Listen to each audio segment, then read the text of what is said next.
Bonjour à toutes et à tous. Vraiment, je suis ravie de vous retrouver aujourd'hui. Donc, on est déjà au mois de novembre. Ça veut dire que ça fait déjà quelques mois que je n'ai pas organisé de webinaire avec des invités. Donc, je suis ravie de recommencer là avec Michael Cohen qui va nous parler oculométrie avec une tablette grand public.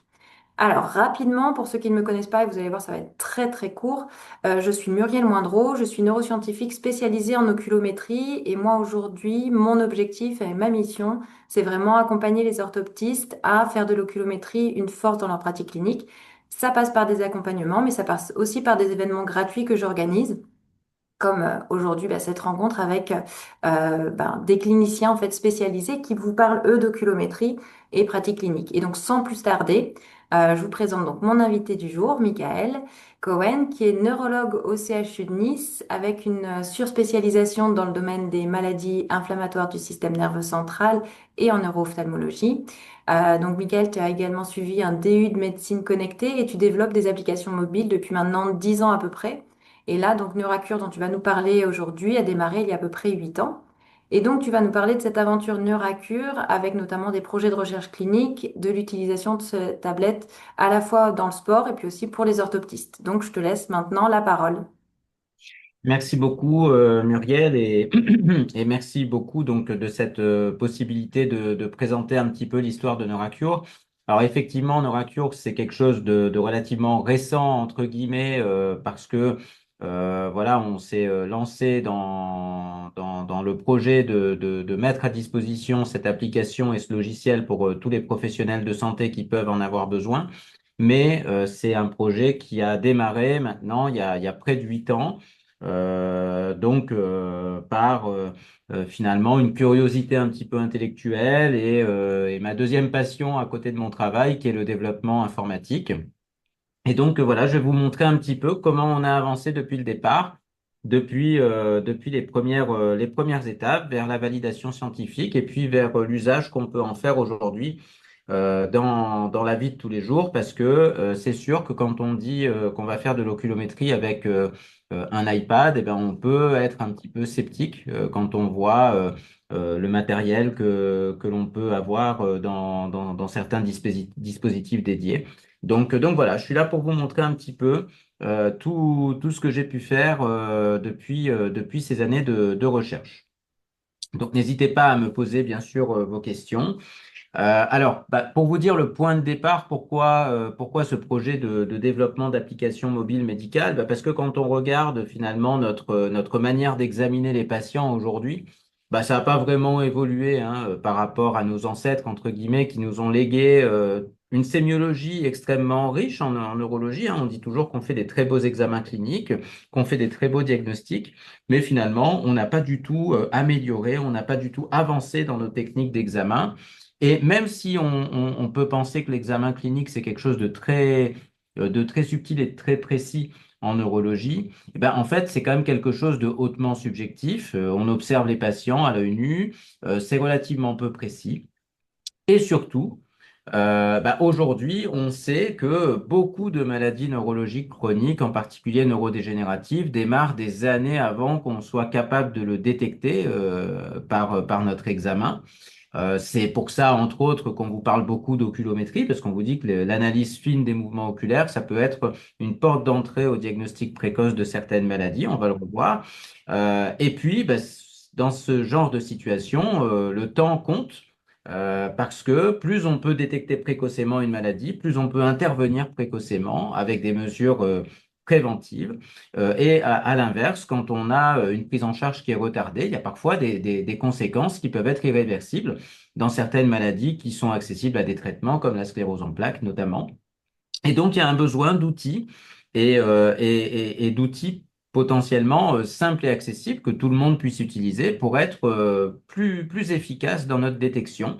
Et donc, je vous ai simplement mis une petite vignette pour vous montrer que la Société française de neurologie prend ce sujet très au sérieux puisque à la fin du mois de novembre, il y aura une journée dédiée, vous voyez, aux maladies neurologiques présymptomatiques. Donc, à cet enjeu finalement du diagnostic de pathologie neurologique avant les premiers symptômes. Alors depuis 8 ans, c'est vrai que dans ma passion de développement informatique, je me suis un petit peu lancé dans ce projet de me dire est-ce qu'on peut améliorer la précision de l'évaluation clinique. Et donc, en premier lieu, dans mon domaine de compétences, qui est la sclérose en plaques et les maladies apparentées. Et donc, voilà, je me suis lancé dans plusieurs projets, de savoir si on pouvait bah, déjà optimiser un petit peu nos outils cliniques actuels, nos scores, etc. Bon, c'était assez décevant, mais aussi sur des approches un petit peu plus innovantes en me disant, bah, est-ce qu'on peut pas mettre au point des tests qui permettent de déceler des anomalies qu'on ne voit pas à l'œil nu sur différents types de fonctions, sur les fonctions motrices, sur les fonctions visuelles, sur la cognition. Et il y a eu dans ce volet un petit peu bah, la partie d'oculométrie dont je vais vous parler un petit peu plus en détail avec cette application qui s'appelait au départ eVogue. Alors pourquoi l'oculométrie? Bien parce que, bon, tout d'abord, moi j'étais assez intéressé et convaincu de l'intérêt de l'oculométrie et du fait qu'on sous-utilise l'oculométrie aujourd'hui en neurologie, notamment par la sensibilité à la neuro-ophtalmologie que je peux avoir depuis un certain temps. Et puis, bah, depuis presque 10 ans, vous voyez que les smartphones et les tablettes, en tout cas chez Apple, parce que c'est vrai que moi, c'est mon domaine principal dans lequel j'ai des compétences de codage, eh bien, les dispositifs sont capables de reconnaître le visage. Donc, si vous avez un iPad, un iPhone, vous pouvez déverrouiller votre téléphone en reconnaissant simplement votre visage. Qu'est-ce que fait l'appareil? Il va modéliser votre visage en 3D, y compris vos yeux. Et il va dire, bah oui, effectivement, c'est vous, il va le déverrouiller, mais on peut tout à fait utiliser cette technologie, nous, développeurs, à d'autres fins. Bah, pourquoi pas dans le but de faire de l'oculométrie. Donc, vous voyez que après bah, un certain temps de développement, bah, je vous montre les choses telles que je les ai vécues, entre guillemets, c'est-à-dire on met au point l'application, on regarde ce que ça donne, et vous voyez bon, des tracés qui ressemblent à peu près à des tracés d'oculométrie sur des enregistrements de saccades et de poursuites oculaires. Donc ça, c'était déjà une première satisfaction intellectuelle de se dire, voilà, je suis capable de faire ça. Et après, il a fallu passer aux étapes suivantes. Et c'était pas forcément simple au départ parce que bah, on se dit, oui, avoir un outil d'oculométrie de ce type-là, c'est très bien parce que il n'y a pas besoin de grand-chose, ça coûte pas très cher, ça prend pas beaucoup de place. Le côté application mobile permet peut-être d'avoir une ergonomie un petit peu plus intéressante. Et puis, bien sûr, il y a des points d'interrogation.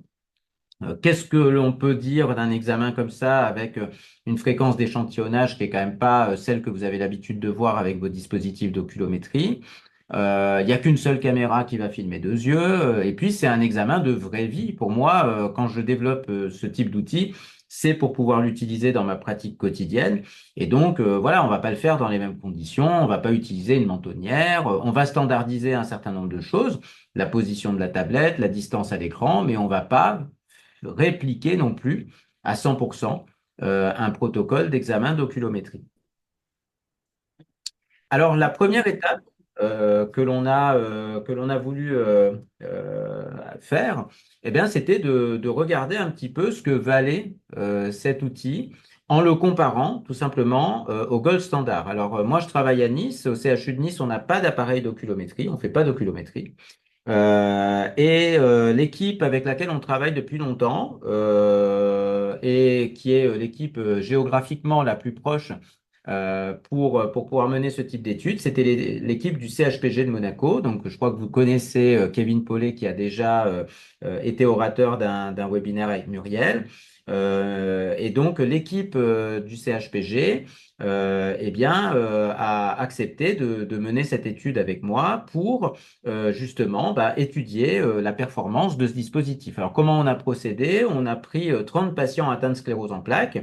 Bon, je reviens pas sur la littérature scientifique. Vous savez qu'il est décrit hein, dans la sclérose en plaques un certain nombre d'anomalies oculomotrices infracliniques quand on fait de la vidéooculographie. Donc, on savait que ces 30 patients, ils n'allaient pas avoir une oculométrie normale, bien entendu. On voulait tout de même qu'ils n'aient pas de troubles oculomoteurs cliniques évidents, hein, puisque l'intérêt, c'est quand même de voir des choses qu'on ne peut pas voir avec un examen clinique.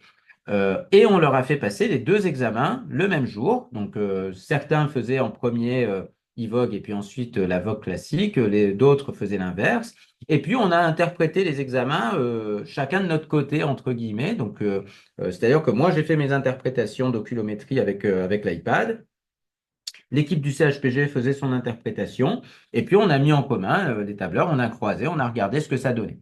Alors, vous voyez les patients qu'on a recrutés, des patients qui avaient soit une forme rémitante, soit une forme, en tout cas dans la plupart des cas, c'était une forme relativement précoce, voire parfois asymptomatique de sclérose en plaques. Alors, je ne vais pas détailler, mais peut-être si vous travaillez dans le domaine des maladies inflammatoires, vous savez qu'il existe des formes totalement précliniques de sclérose en plaques.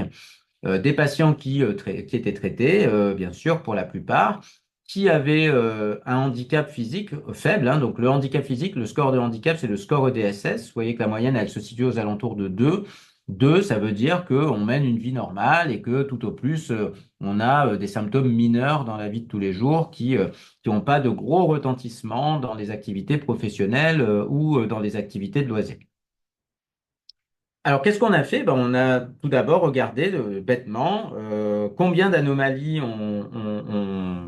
on note sur chaque examen et qu'est-ce que ça donne. Alors, vous voyez que ben, on a quand même une bonne corrélation entre les deux examens. Donc, le nombre d'anomalies qu'on a sur l'eye tracking et le nombre d'anomalies qu'on a sur IVOG, eh ben, on a une corrélation statistique avec un coefficient de corrélation à 0,66, une valeur de petit p qui est très largement significative. Donc, on voit que, bien entendu, le résultat qu'on trouve avec la tablette est tout à fait corrélé au résultat du gold standard. Et puis, un petit peu arbitrairement, et c'est sûrement critiquable, ce qu'on avait fait à l'époque, c'est qu'on avait dit, voilà, on va distinguer 5 grandes catégories d'anomalies, les anomalies des saccades horizontales, les anomalies des saccades verticales, les anomalies de la poursuite oculaire, l'une ou l'autre, les anomalies aux antisaccades, c'est-à-dire un nombre trop élevé d'erreurs, et puis des ondes carrées. Et bah, sachant que, bah, effectivement, des ondes carrées isolées ou une anomalie isolée de la poursuite oculaire, c'est pas forcément quelque chose de pathologique, entre guillemets, bah, on a dit on va prendre les patients qui ont soit zéro, soit une anomalie au maximum, qu'on va classer comme rassurant, entre guillemets, et on va prendre de l'autre côté ceux qui ont ben, au moins 2 anomalies et eux, on va dire qu'ils ont un examen clairement anormal. Et donc, vous voyez que quand on a un examen normal sur IVOG, ben, on a relativement peu d'anomalies effectivement sur l'eye tracking. Et quand on a un examen anormal sur IVOG, eh ben, on va en trouver beaucoup plus sur l'eye tracking classique. Et donc, rien qu'avec ça, on s'est dit ben, probablement que une application comme ça sur iPad, ça peut servir ne serait-ce que dans un but de dépistage, pour dire, bah, ce patient présente vraisemblablement des anomalies oculométriques et il faudrait peut-être qu'il fasse un bilan oculométrique plus complet.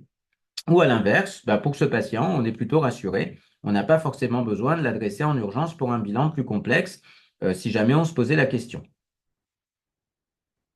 Qu'est-ce que ça donne en termes de mesure de latence et de vitesse? Alors, c'est peut-être là où où on peut être le plus dubitatif parce qu'on se dit, voilà, est-ce que finalement on va pas beaucoup souffrir de la fréquence d'échantillonnage?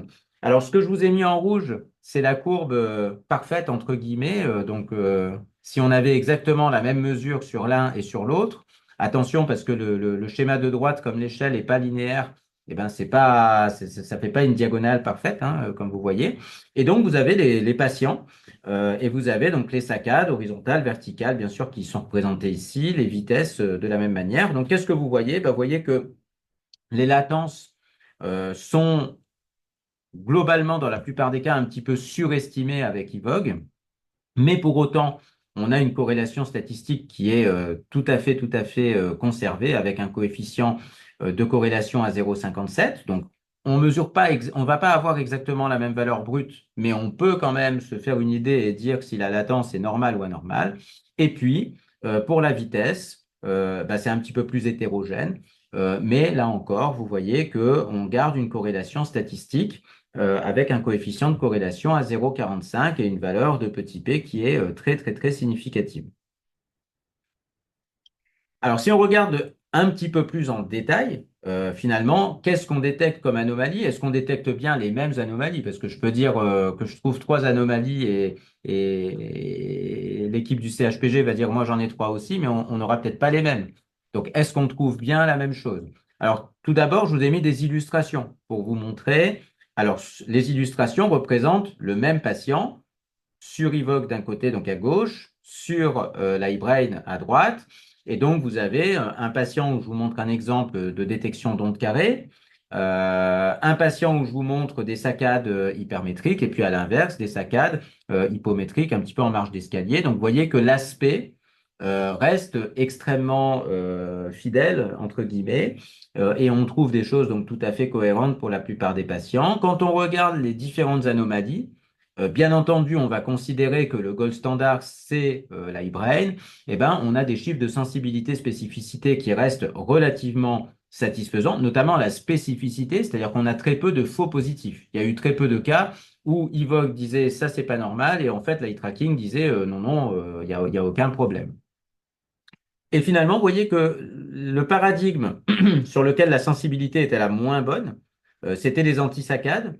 Et finalement, les antisaccades, c'est aussi le paradigme sur lequel c'est le plus facile de vérifier si on se trompe ou pas, hein. Enfin, identifier une erreur aux antisaccades, c'est quelque chose qui est assez facile quand on regarde le tracé natif.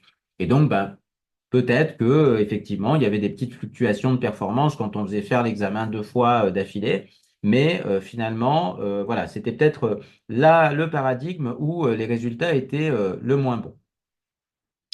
Alors, finalement, on est parti de cette étude qui était quand même encourageante.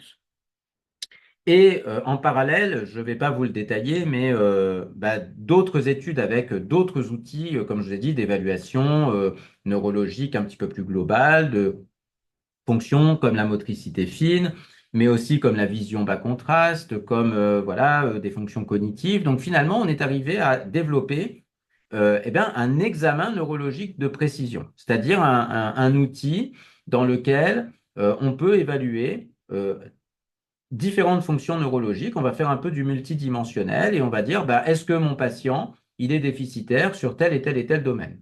Et donc, bien sûr, bah, pour pouvoir l'utiliser de manière de plus en plus large, c'est là où on s'est lancé dans ce projet Neuracure et dans le projet de faire un outil, un produit qui soit vraiment ergonomique, qui soit vraiment accessible.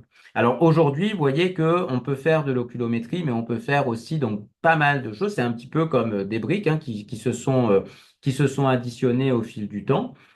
Et vous voyez qu'il y a quand même une part assez large dans l'exploration des fonctions neurovisuelles, avec la possibilité de tester l'acuité visuelle statique ou dynamique, la vision des couleurs, la vision en bas contraste également, et puis donc l'oculométrie qui, bien sûr, est resté tout à fait central dans cette application et dans cet outil.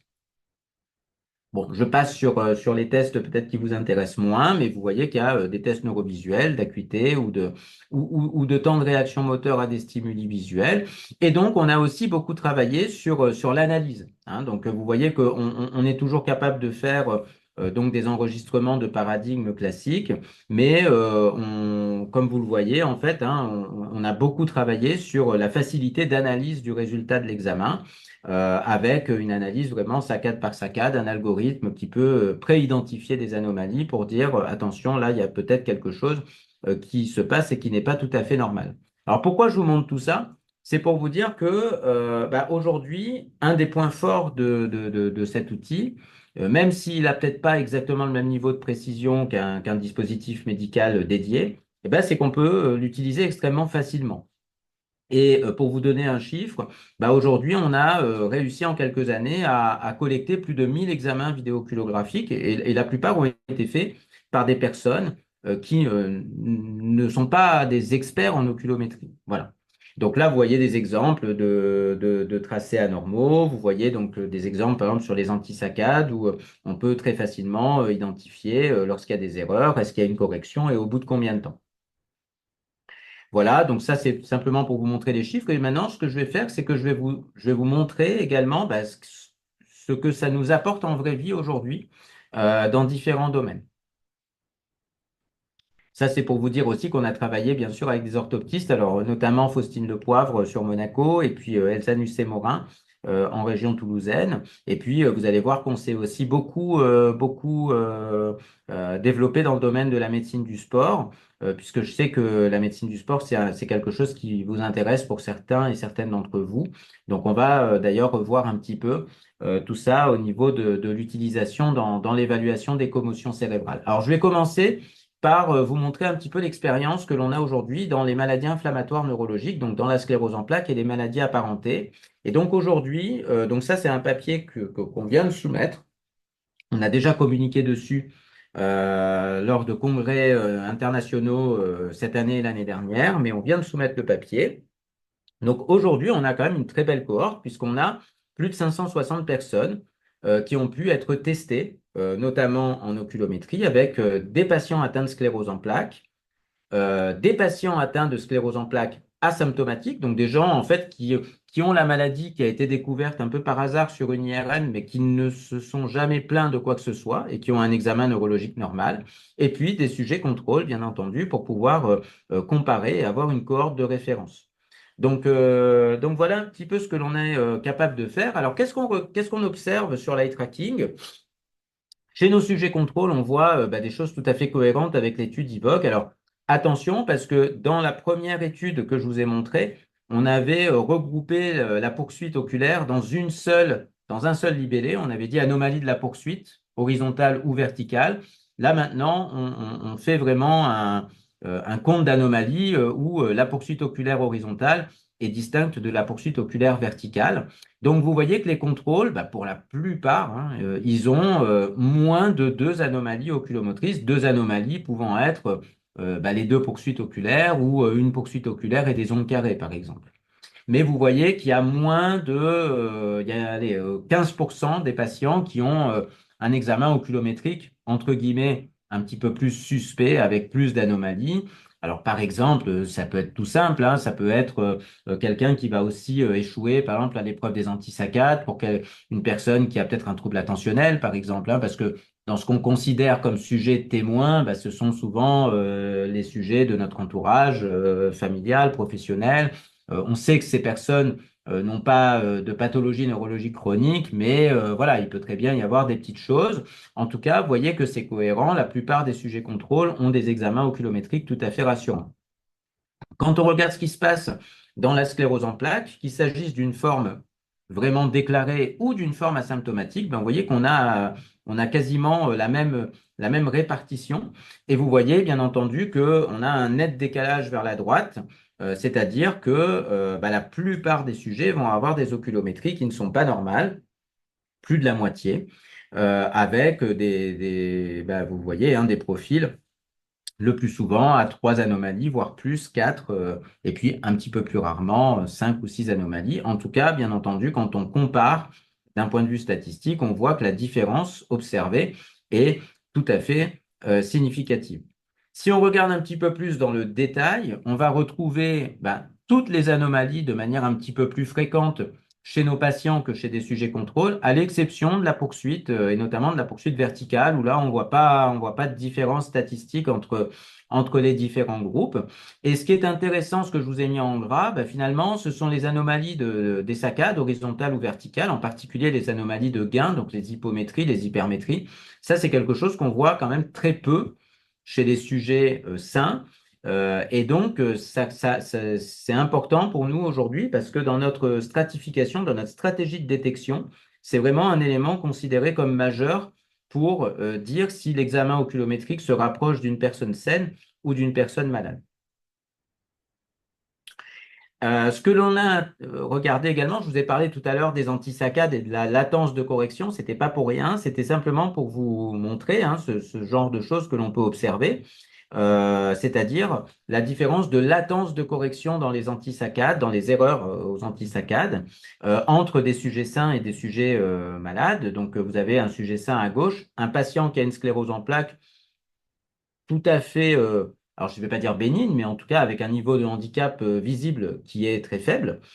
Et pourtant, vous voyez que la latence de correction des antisaccades est beaucoup plus longue chez les patients que chez les témoins. Donc vous avez le graphique, hein, là je vous montre un exemple, mais vous avez les statistiques qui vous montrent sur l'ensemble de la cohorte les sujets contrôle, et puis à droite, les deux groupes de sclérose en plaques, asymptomatique ou symptomatique. Et vous voyez qu'il y a une nette différence dans cette latence de correction. Alors aujourd'hui, quand on combine l'oculométrie à nos autres petits tests, hein, donc notre examen standard qui est vraiment un test moteur très, très simple de synchronisation bimanuelle, un test de détection bas contraste et un test de temps de réaction moteur à un stimulus visuel. Donc, vous voyez qu'il y a quand même une grande part à l'exploration neurovisuelle dans cette petite batterie. Vous voyez la performance de sensibilité spécificité pour chacun de ces examens. Donc, vous voyez que l'oculométrie, c'est une sensibilité, une spécificité de l'ordre de 70% pour dire qu'un sujet a plutôt un profil de sujet normal ou de sujet malade, avec ce critère de jugement qui est soit j'ai une anomalie vraiment majeure qu'on retrouve quasiment jamais chez des témoins, donc ces anomalies de saccade, soit j'ai beaucoup d'anomalies, j'en ai au moins trois. Quand on combine l'ensemble de l'examen neurologique digital, ce que je vois, c'est que si je suis mauvais, entre guillemets, sur au moins deux tests, et vous voyez que ces quatre tests, ils évaluent quatre fonctions totalement différentes, mais si je suis mauvais sur au moins deux dimensions, c'est que vraisemblablement, il y a quelque chose qui ne va pas. Et donc, je peux prédire si la personne est un sujet témoin ou si c'est un sujet atteint, si c'est un patient, dans cette cohorte, avec plus de 80% de précision. On donnera dans plus de 80% des cas la bonne réponse pour dire cet examen, il a été fait par un sujet sain ou cet examen, il a été fait par un patient. Alors, il y a autre chose qui est intéressant, qui est de dire, est-ce que quand on a un patient qui a une maladie connue, on peut finalement estimer un petit peu la sévérité de sa maladie? Et là, on a mené un deuxième travail, donc ça c'est plus récent. C'est une interne qui a effectué sa thèse de médecine donc, sur cette thématique. Et là, on a pris des patients atteints de sclérose en plaques. Donc là, ils sont tous malades, bien entendu, et ils sont tous traités avec un traitement qui permet normalement de stabiliser totalement leur maladie. C'est-à-dire que le traitement a un niveau d'efficacité tellement élevé qu'on n'est pas censé finalement avoir de poursuite d'activité de la maladie, sauf à avoir éventuellement un processus neurodégénératif, c'est-à-dire le versant progressif de la maladie qui serait déjà installé et qui pourrait être une source d'aggravation du handicap malgré tout, malgré le traitement qu'on a mis en place. Donc, vous voyez que c'est une étude qui a recueilli un petit peu plus de 130 patients et des patients qui ont, alors à chaque fois, vous avez ce score EDSS qui est le score de handicap de la maladie, des valeurs à 1,5, 2, comme vous avez sur la diapo, sont synonymes de handicap extrêmement faible. Alors tout d'abord, quand on voit, évidemment, hein, ils se comportent comme nos autres patients, ceux que je vous ai montrés juste avant, c'est-à-dire que la plupart, quand on les teste avec Neuracure, on voit qu'ils n'ont pas un examen neurologique normal, bien entendu, il y en a très peu en tout cas.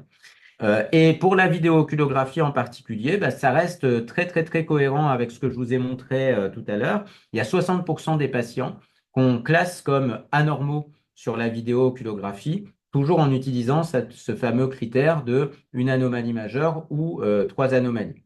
Et donc, ce que vous avez sur le graphique à droite de la diapo, c'est la trajectoire finalement de l'évolution du handicap de ces patients en fonction du résultat de l'examen Neuracure qu'on a fait au moment de l'inclusion dans le travail de thèse. Et vous voyez qu'il y a des courbes qui sont à peu près mélangées, superposées. Et vous voyez qu'il y a deux courbes qui partent totalement dans des directions différentes. La courbe verte tout en bas, qui correspond à des patients qui ont des scores de handicap extrêmement faibles. Alors, il n'y en a que 6, malheureusement, entre guillemets, qui sont dans cette configuration-là. Mais quelle est leur particularité? Ce sont les 6 qui ont un examen Neuracure totalement, totalement, totalement normal. Donc, y compris une vidéo-oculographie qui ne va pas montrer d'anomalies ou alors des anomalies mineures telles qu'on pourrait les voir chez des sujets en bonne santé. Et à l'inverse, vous voyez qu'il y a des patients qui sont au-dessus des autres, c'est la courbe rouge. Donc là, il y en a un petit peu plus, il y en a à peu près un quart. Et vous voyez que ces patients, eux, ils ont une trajectoire de handicap qui a tendance à être plus sévère que les autres et avec même une tendance à ce que ça s'accentue avec le temps. Et quelle est leur particularité à eux? Bah, c'est qu'ils ont échoué à tous les tests. C'est-à-dire que vous pouvez tester la vision bas contraste, vous pouvez tester leur temps de réaction moteur, vous pouvez tester leur motricité fine et vous pouvez bien sûr tester leur oculométrie. Vous allez voir qu'ils sont entre guillemets, mauvais un petit peu partout. D'accord? Et donc, vraisemblablement, le signe que la maladie a déjà provoqué des dégâts de manière un petit peu plus importante. Et sans rentrer dans les détails, parce que c'est peut-être pas ce qui vous intéresse le plus, mais on retrouve effectivement des corrélations avec des mesures d'imagerie qui montrent que la maladie a provoqué plus de dégâts chez ces patients. Donc voilà déjà les premiers enseignements qu'on peut avoir dans les maladies inflammatoires. Je vais prendre un deuxième exemple parce que c'est le deuxième domaine dans lequel on travaille beaucoup maintenant, qui est le domaine des commotions cérébrales. Alors je sais que vous avez eu un webinaire sur les commotions cérébrales et je ne vais pas passer du temps à tout reprendre, mais bon, vous savez que c'est assez complexe. Il y a à la fois la problématique des commotions, donc quand il y a vraiment un choc, par exemple lors d'un match ou d'un entraînement. C'est difficile pour les médecins du sport de savoir à quel moment le joueur va être en mesure de retourner sur le terrain. Et puis, vous entendez, vous voyez dans les médias de plus en plus de joueurs qui développent des maladies neurologiques à la fin de leur carrière, ou même parfois certains qui arrêtent leur carrière à cause de séquelles neurologiques. Et il y a exactement le même problème, mais c'est encore plus sournois pour ce qu'on appelle les impacts sous-commotionnels, c'est-à-dire des impacts qui ont l'air tout à fait anodins, comme le fait de taper le ballon avec la tête au football, ou le fait de faire des accélérations, décélérations en course automobile. Et on peut aussi, alors là, il n'y a pas de conséquences apparentes à court terme, mais c'est quelque chose pour lequel on montre que ça provoque des lésions cérébrales également sur le long terme qui peuvent conduire à des maladies neurodégénératives. Et donc, un peu comme je vous l'ai dit dans l'introduction, si on se base sur les symptômes, c'est très, très, très difficile. Un examen neurologique, même fait par un neurologue, ne va pas forcément nous donner des renseignements suffisamment précis. Et les outils actuels utilisés en médecine du sport ne sont pas suffisants pour répondre à tous les problèmes que je vous ai montrés sur la diapositive précédente. Et donc, il y a une grande demande de la part des médecins du sport pour avoir un suivi un petit peu plus précis. Et c'est pour ça que certaines d'entre vous se sont peut-être intéressés ces derniers mois, ces dernières années à cette thématique parce qu'il y a une forte demande. Alors, on a utilisé Neuracure en médecine du sport depuis maintenant 3 saisons avec des clubs de rugby professionnels. Je vous l'avais montré rapidement sur une des diapos. Donc, qu'est-ce qu'on a fait? On a fait une évaluation de pré-saison, ce qui nous permettait déjà de voir comment se comportaient les joueurs. Est-ce qu'il y en avait qui étaient un petit peu suspects déjà en baseline? Et puis, bien sûr, en cas de commotion, on refaisait les évaluations un petit peu en se calant sur le réglementaire actuel et en faisant une surveillance régulière jusqu'au retour au jeu. Alors là, c'est quelque chose qu'on a soumis pour la prochaine American Academy de neurologie. On a utilisé nos populations de référence, c'est-à-dire nos sujets sains et nos patients. On a bien sûr sélectionné des patients qui avaient le même âge, hein, parce qu'on est sur une population quand même très particulière quand on parle de joueurs professionnels. Et donc, vous voyez comment se localisent, comment se positionnent finalement les joueurs de rugby par rapport aux témoins et aux malades. Alors, vous voyez que quand on les prend en pré-saison, euh, on a l'impression qu'ils sont un tout petit peu décalés par rapport aux témoins, mais la différence ne ressort pas comme significative, si ce n'est que l'oculométrie est quand même là un petit peu en lumière parce que la seule chose qu'on voit qui est vraiment différente entre les témoins et les joueurs en pré-saison, c'est qu'il y a quand même plus souvent des anomalies sévères en oculométrie, notamment des anomalies de saccade horizontale qu'on trouve chez près de 20% des joueurs, alors que chez les témoins, encore une fois, c'est très, très, très peu fréquent. Quand on regarde les joueurs en post-commotion, vous voyez que leur nombre de tests anormaux bascule hein, vers la droite et qui se rapproche très nettement du profil des malades. Donc cette fois-ci, la différence devient significative à la fois avec les sujets sains. On est moins bon clairement qu'un sujet sain. Et il y a toujours une différence significative avec les malades, c'est-à-dire qu'on n'est pas non plus malade comme quelqu'un qui a une maladie neurologique avérée. Heureusement, j'ai envie de dire. Et donc, il y a une aggravation significative par rapport à la baseline. Et les joueurs donc restent moins altérés que les patients, sauf, encore une fois, sur l'oculométrie, où là, quand on regarde l'oculométrie d'un joueur commotionné, on serait absolument incapable de dire ça c'est un joueur commotionné, ça c'est un malade qui a une sclérose en plaques, parce qu'on retrouve exactement les mêmes profils. Alors, quelques exemples pour justement illustrer et terminer la présentation sur la médecine du sport. Donc voilà un joueur de 27 ans chez qui on a des bilans avant commotion qui sont tout à fait normaux. Donc ce que vous voyez en étoile, finalement, c'est quand on est à 4 étoiles sur 5, c'est qu'on a échoué sur un test, etc., etc. Et donc, deux tests ratés, eh ben, on bascule en jaune, entre guillemets, parce que voilà, on commence à être borderline. Et puis, trois ou quatre tests ratés, on va basculer dans le rouge. Et donc, qu'est-ce qui change entre l'évaluation post-commotion et les évaluations de baseline? Eh ben, c'est qu'on a une anomalie oculomotrice majeure qui est apparue sur les saccades horizontales et il y a eu une altération de la vision bas contraste, alors que la vision bas contraste était normale en début de saison. Donc, voilà des saccades horizontales qu'on a pu enregistrer en baseline à gauche. Et puis à droite, vous voyez que certaines saccades ont un aspect quand même plus émoussé, un petit peu plus hypométrique, avec finalement cette difficulté à aller jusqu'à la cible qu'on n'avait pas sur le tracé de baseline. Donc là, c'est intéressant parce que vous voyez chez une même personne la possibilité de mettre en évidence des différences entre deux examens qui ont été faits à deux dates différentes. Quand on regarde chez le même joueur des paramètres qu'on ne va pas forcément prendre en compte immédiatement, mais vous voyez donc la courbe de suivi de ces latences des antisaccades, de la latence des saccades verticales vers le haut, de la vitesse des saccades verticales vers le haut, ben, vous voyez qu'il y a un décroché net dans la courbe de suivi et qui survient bien sûr à la même date qui est la visite post-commotionnelle. Donc il y a eu au moment de la commotion quelque chose qui s'est passé et qui est rentré dans l'ordre. Ça, c'est un autre exemple, c'est un autre joueur pour vous montrer, ben voilà, tracé de baseline, on regarde le tracé, donc le tracé de baseline est en bas, et puis tracé post-commotionnel, et vous voyez la différence de morphologie des saccades verticales vers le haut, avec là encore l'analyse vraiment saccade par saccade, cette analyse qui est faite automatiquement par l'application, c'est pas vous qui le faites, c'est l'application qui vous le dit. Donc après, bien sûr, vous devez contrôler parce que c'est pas un outil qui est fiable à 100%. Mais tout ça, c'est fait automatiquement pour vous dire, bah voilà, là, il y a un gain qui est peut-être moins bon, il y a quelque chose qui s'est aggravé. Voilà un autre scénario. Alors ça, c'est pour vous montrer aussi que bah, pourquoi l'intérêt d'avoir fait un examen un petit peu multidimensionnel, parce que l'oculométrie, bah, c'est une porte d'entrée, c'est très intéressant et en même temps, bah, parfois, ça va pas, ça va avoir besoin d'être complété par d'autres investigations. Donc là, ce joueur, il a été commotionné. Alors non seulement, vous voyez que chez lui, l'aggravation, elle est arrivée de manière un petit peu retardée et manque de chance, entre guillemets.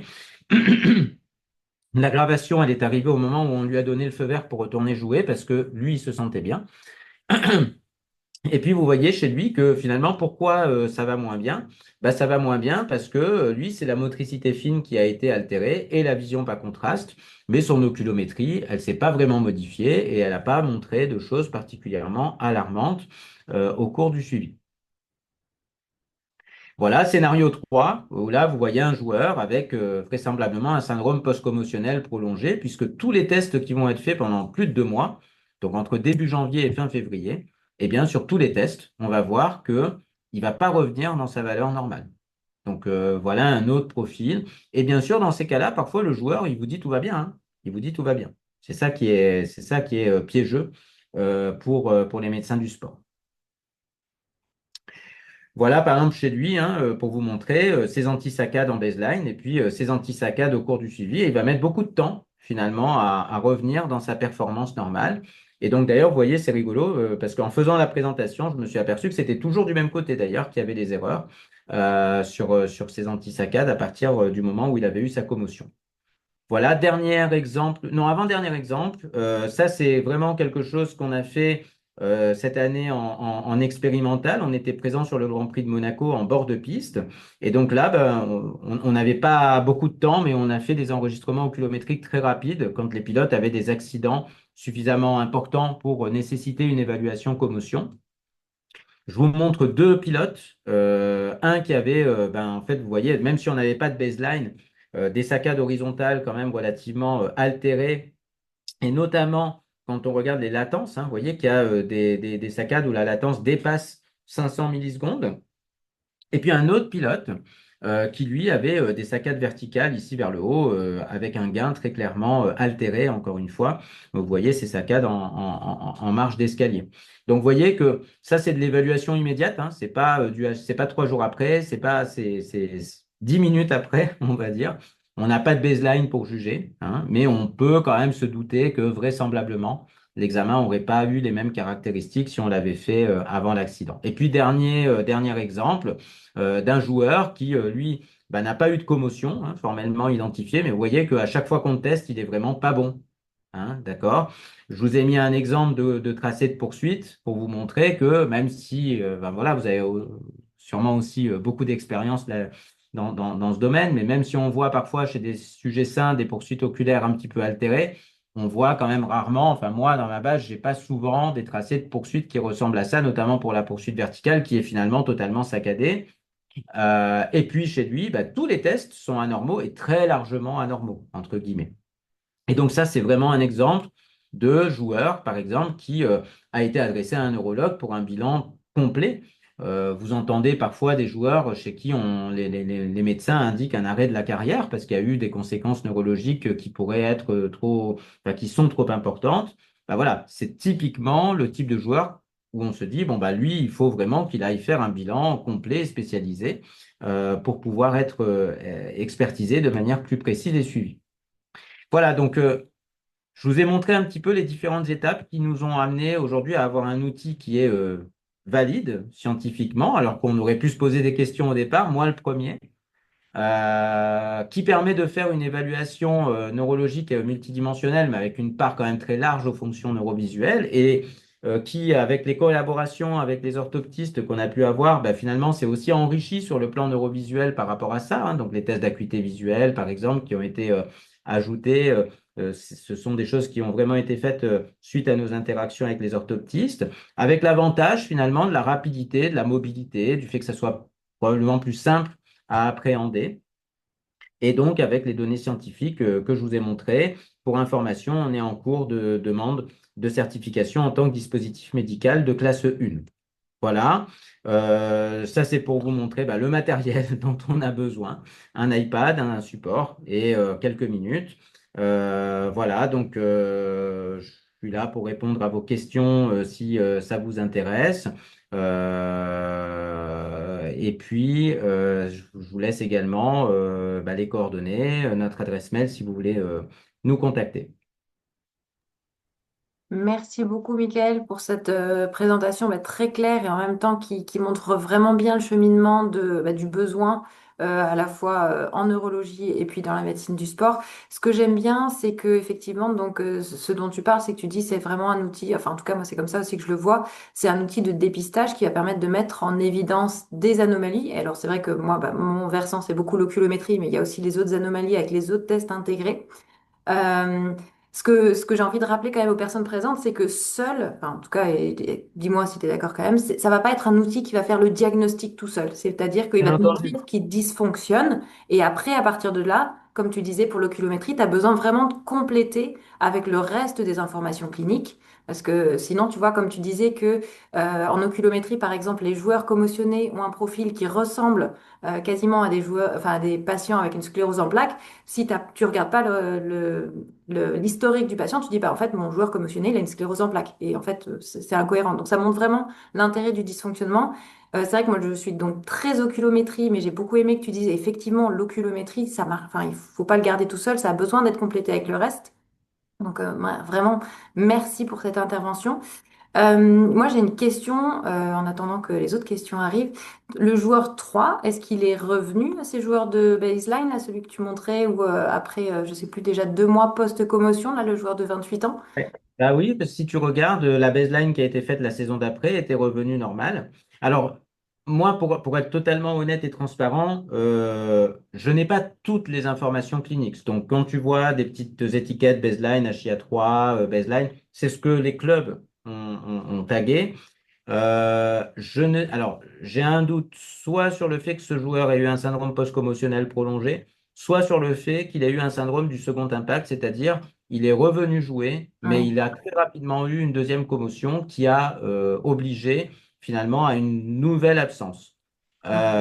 En tout cas, ce que l'on voit, c'est que, encore une fois, et j'insiste, et tu l'as dit et je l'ai dit, cet outil n'est pas une baguette magique, mais c'est un outil qui permet d'allumer une lumière rouge et de dire attention, ce joueur, par exemple, il n'est pas revenu à sa performance normale après sa commotion, par exemple, même si il me dit que ça va, eh ben, ça va peut-être pas si bien que ce qu'il pense. Voilà. Même s'il est honnête, on sait en plus que dans ce genre de situation, il peut y avoir des sous-déclarations, des sur-déclarations.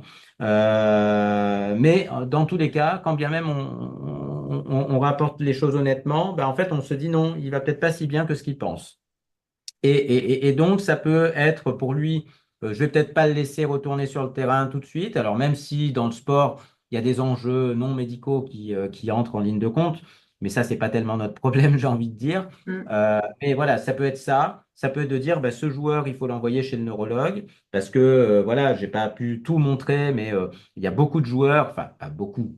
Bah, en somme, il y a à peu près 5% des joueurs dans chaque équipe qui va présenter des performances borderline, on va dire, dès le début de saison. Et donc, ces joueurs-là, il faut les envoyer, je pense, faire des bilans plus complets.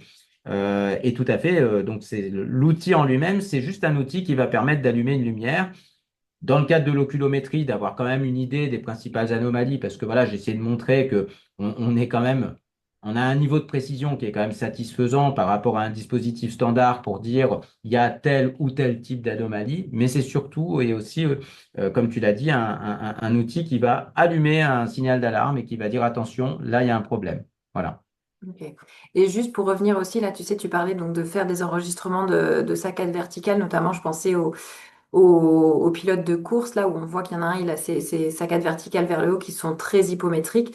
Il y a un positionnement quand même standard qui est attendu parce que tu vois, naturellement, celles vers le haut, elles sont hypométriques. Donc si tu as positionné l'écran trop haut, ça peut, enfin, j'imagine que c'est pas le cas, mais Alors là, le but, c'était pas de faire la démo de l'appli.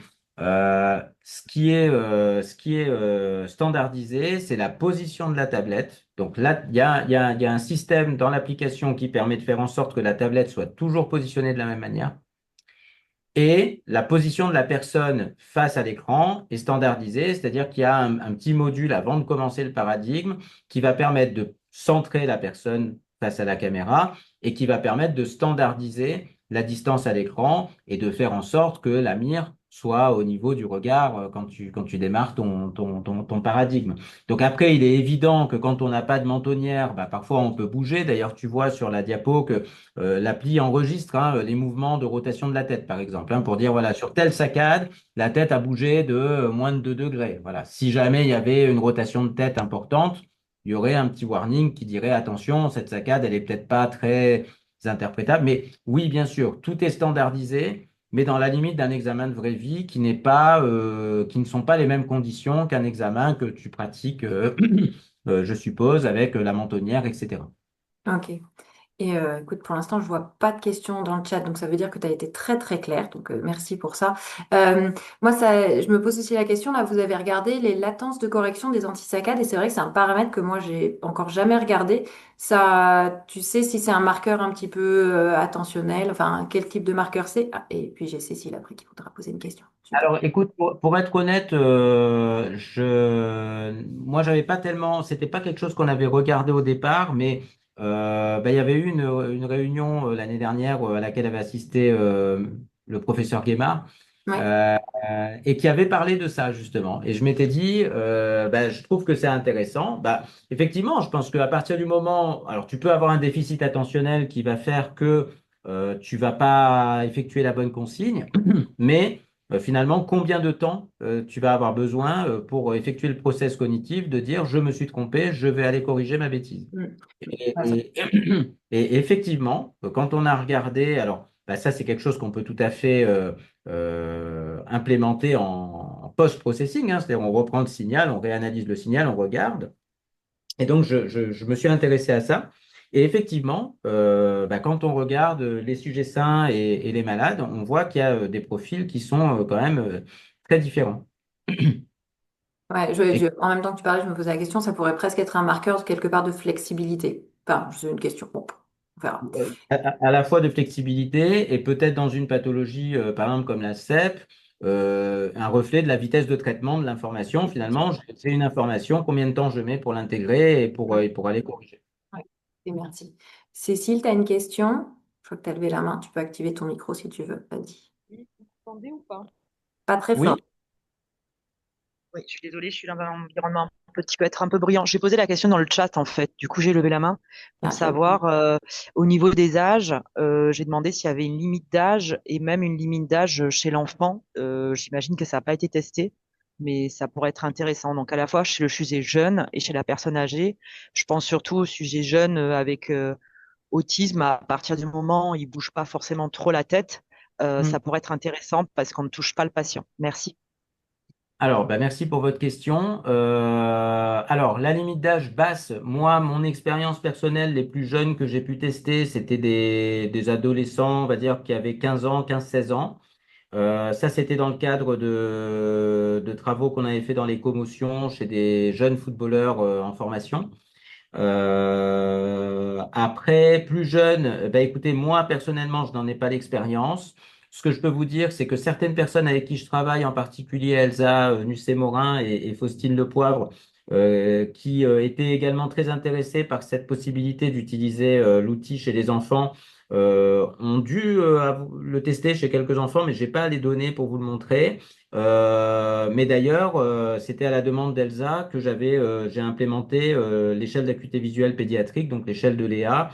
Donc oui, je pense qu'elle l'a déjà testé. Après, comme vous dites, à partir du moment où la personne est capable de rester sans trop bouger devant l'écran, pour moi, il n'y a pas de problème. Il y a pas de limite technique, mais effectivement, c'est à confirmer. Sur les limites d'âge plus élevées, je pense que les patients les plus âgés, enfin, patients ou témoins doivent avoir entre 65 et 70 ans. Mais bon, notre fourchette principale, on va dire, de patients, c'est la fourchette 18-50, on va dire. Mais en tout cas, d'un point de vue technique, il n'y a aucune raison que ça ne fonctionne pas. Merci. Effectivement, il y a quelques questions maintenant dans le chat. Il y en avait une, c'était, tu en as parlé un petit peu déjà, mais à quel point une rotation de tête va être tolérable pour que le test soit valide et interprétable? C'est vrai que si tu as des grands mouvements de tête, j'imagine que les saccades vont être plus petites. C'est évident, c'est évident. Alors après, l'intérêt, c'est que d'une part, bah, comme vous voyez, on peut vraiment euh, enlever, on peut tout à fait supprimer une saccade de l'analyse si on estime que celle-là a été parasitée par des mouvements de tête. Alors, à partir de combien, honnêtement, j'ai pas une valeur, j'ai pas une valeur précise dans mon esprit. Mais en tout cas, à partir du moment où vous estimez que la saccade est peut-être pas interprétable, alors à ce moment-là, il faut tout simplement la, la désélectionner et faire qu'elle ne soit pas analysée par l'application. Et puis, c'est pour ça aussi que on a mis en place des protocoles d'examen un petit peu accélérés, c'est-à-dire que moi, je me suis calqué sur les protocoles standards quand on a travaillé avec le CHPG qui étaient 12 saccades horizontales, 12 verticales, 12 anti-saccades, mais on peut customiser, on peut paramétrer, on peut en faire moins. Le Grand Prix de Monaco, par exemple, on nous avait dit voilà, qu'on aurait 3 minutes pour voir les pilotes. Donc on avait fait un système où on mettait la tablette, on faisait 3 saccades de chaque côté, puis la poursuite, et puis on tournait la tablette et on faisait 3 saccades d'un côté, puis la poursuite. Voilà, Ok. ça tenait en 3 minutes, mais c'était de l'accéléré. Donc après, selon le temps qu'on a et ce que le patient ou la personne peut faire, ben, on peut s'adapter aussi, quoi. Ok. Et je pense que tu as répondu en partie à la question d'après qui était est-ce qu'on a la main sur le signal, justement.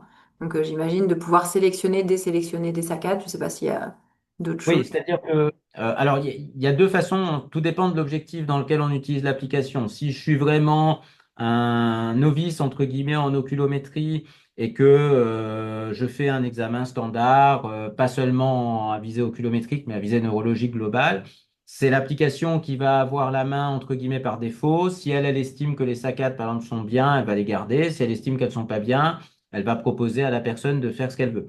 Quand on utilise l'application en mode oculométrie pure et dure, comme par exemple vous pourriez avoir envie de le faire, quand vous terminez l'enregistrement de votre paradigme, vous voyez bah, exactement comme sur la diapo bah, toutes les saccades que vous avez enregistrées. L'application peut en désactiver certaines par défaut parce que la personne n'a pas regardé dans la bonne direction, parce qu'il y a eu trop de mouvements de tête, etc. Mais vous gardez la main à 100% pour dire celle-là j'en veux, celle-là j'en veux pas. Voilà. Après, ce qui aujourd'hui n'est pas modifiable entre guillemets, c'est que tous les curseurs, donc le point de départ de la saccade, le curseur de gain, etc. Ça, c'est ce que l'application mesure entre guillemets automatiquement.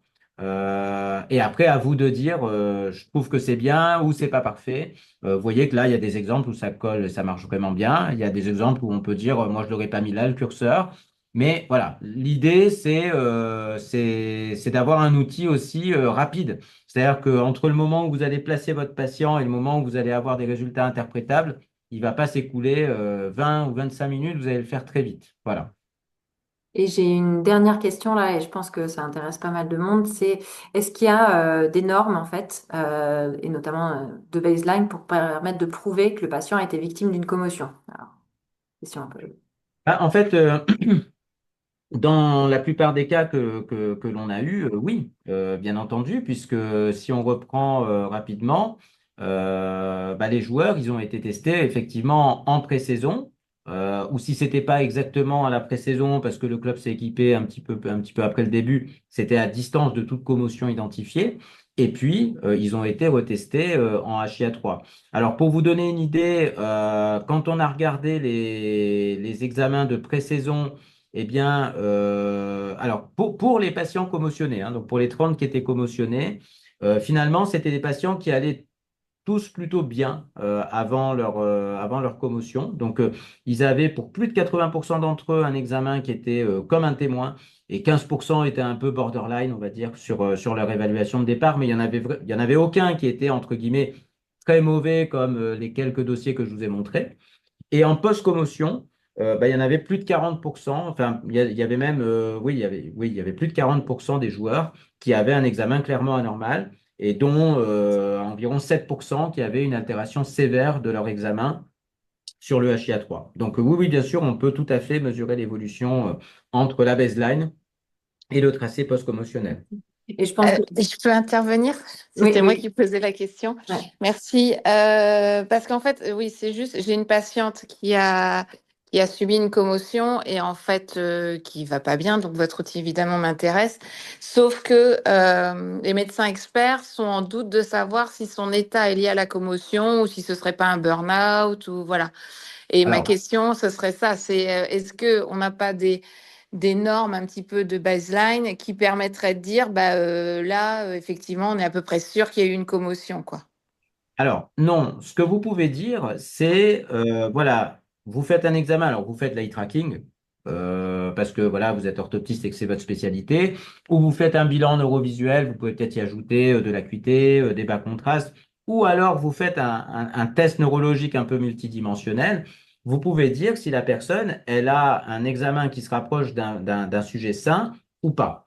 Si on n'est pas dans la performance d'un sujet sain, l'outil ne permet pas de dire pourquoi je ne suis pas un sujet sain. C'est le raisonnement clinique qui va parler. C'est-à-dire que quelqu'un qui a une sclérose en plaques connue, ben, on va se douter que c'est la maladie. Quelqu'un qui est joueur et qui a une commotion, ben, on va se dire que c'est vraisemblablement la commotion.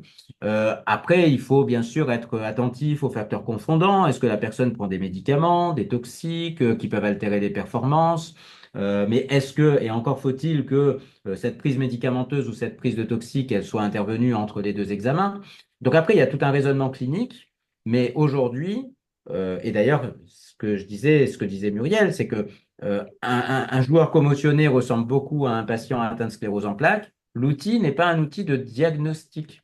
C'est-à-dire que vous ne pouvez pas dire qu'il y a une commotion cérébrale. Vous pouvez dire qu'il y a un fonctionnement cérébral qui n'est pas normal, entre guillemets, parce que en se basant sur une base de données quand même assez solide, on voit qu'on n'a pas les performances de personnes en bonne santé. Après, quelle est la cause de cela? C'est beaucoup plus difficile, mais si vos deux hypothèses, c'est commotion ou burn-out, je trouve que c'est difficile de conclure à un burn-out chez quelqu'un qui a un examen très altéré, sauf si la personne, elle est inondé de psychotropes qui pourraient éventuellement avoir un impact, vous voyez? Mais dire, c'est comme si moi aujourd'hui j'examine un patient, j'ai un examen neurologique qui est pas normal, lui dire monsieur, vous avez un burn-out. Non, généralement on dit ça aux gens chez qui on a beaucoup de plaintes, mais très peu d'éléments objectifs. Donc là, à partir du moment où vous avez des anomalies objectives, je trouve que c'est difficile de qualifier ça de burn-out. Mais après, ça reste un avis comme ça général. Mais c'est le raisonnement clinique après au cas par cas qui va l'emporter. Mais cet examen, il va vous permettre de voir des choses que vous ne pourriez pas voir si vous l'aviez pas. Voilà. Si vous examinez votre patient de manière traditionnelle, vous allez dire tout va bien. Ah non, en fait, peut-être que tout va pas bien. Ok. Ouais, Merci. c'est parfait. Merci beaucoup. Merci, Mickaël, pour cette réponse. Alors, il y a une autre question. Je vais peut-être proposer que tu remettes ton mail, si ça t'embête pas, sauf si tu veux le dire maintenant. Si quelqu'un demande justement quelle est la vente, enfin, si l'application est à la vente et quel est le prix. Donc, bon, tu veux Alors, parler? l'application, elle est disponible, effectivement. Alors, vous la trouverez pas aujourd'hui sur l'App Store, mais l'objectif, c'est qu'elle soit disponible sur l'App Store très vite. Alors, quand elle sera disponible sur l'App Store, elle ne sera pas utilisable d'emblée. Il faudra un compte, etc. Donc, il y aura bien sûr besoin d'un contact parce que nous, on est obligé de s'assurer qu'elle va être utilisée par des professionnels qualifiés, hein. En termes de prix, bah, écoutez, nous, notre objectif, c'est bien sûr de faire quelque chose qui soit très raisonnable et on pense que on part sur un prix de départ qui se tournerait aux alentours des 100 euros par mois en termes de formule d'abonnement, ce qui serait, si vous me corrigez si je dis des bêtises, une des solutions la moins onéreuse ou peut-être la moins onéreuse pour faire ce type de bilan. Ok, merci pour ça. Écoute, je sais pas s'il y a d'autres questions. En tout cas, t'as quelqu'un, enfin, il y en a quelques-uns qui ont commencé à partir, qui te disent merci. Merci vraiment pour la présentation, pour le webinaire, pour vraiment avoir fait le lien entre ben, le besoin d'avoir l'oculométrie aussi qui arrive un peu plus facilement dans les examens cliniques. Et donc vraiment, la tablette, je pense qu'elle répond à ça. Et d'avoir bien fait le lien aussi donc, à cet outil qui permet de dépister, de montrer les dysfonctionnements en lien avec le reste du bilan. Donc, voilà, écoute, moi je souhaite une belle continuation à Neuracure et puis ça m'a donné des idées, donc on va rediscuter. Merci à toi, Michael, et merci à tous.